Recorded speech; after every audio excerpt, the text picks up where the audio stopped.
بسم اللہ الرحمن الرحیم۔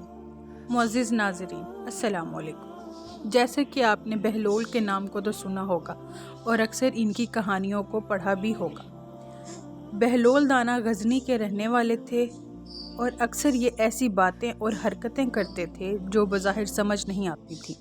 بھوک لگتی تو مسجد میں کچھ لے کر کھانا شروع کر دیتے تھے۔ نیند آتی تو چاہے کوئی امیر ہو یا غریب، یہ پاؤں پھیلا کر لیٹ جاتے تھے۔ ان کی باتوں سے ان کو لوگ بہلول دانا کے نام سے جانتے تھے۔ کہتے ہیں کہ حضرت بہلول دانا کے زمانے میں بغداد کے بادشاہ کی دلی تمنا تھی کہ وہ آپ سے ملاقات کرے، لیکن آپ کبھی بھی بادشاہ کے محل میں تشریف نہ لے گئے۔ ایک دن یوں ہوا کہ بادشاہ محل کی چھت پر بیٹھا تھا تو اچانک بہلول دانا رحمۃ اللہ علیہ محل کے سامنے سے گزرے۔ بادشاہ نے حکم دیا کہ بہلول دانا کو محل کی چھت پر لایا جائے۔ چنانچہ فوراً اسی طرح ہی کیا گیا۔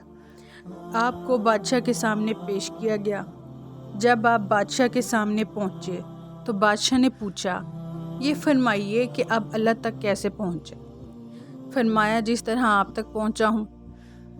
بادشاہ نے عرض کی، میں سمجھا نہیں۔ پھر فرمایا، اے بادشاہ، اگر میں خود آپ تک پہنچنا چاہتا تو نہ ہاتھ دھو کر، لباس فاخرہ پہن کر آپ کے سامنے خود حاضر ہوتا اور پھر عرض کرتا اور پھر گھنٹوں انتظار کرتا۔ ممکن تھا کہ آپ میری بات رد کرتے، لیکن جب آپ نے مجھے اپنے پاس خود بلوانا چاہا تو میں چند لمحوں میں ہی بلوا لیا۔ اسی طرح جب اللہ اپنے بندوں کی کوئی ادا پسند کرتا ہے تو اسے لمحوں میں ہی قرب کی وہ منزلیں طے کروا دیتا ہے جو بڑے بڑے عبدوں کے لیے باعث رشک بن جاتی ہے۔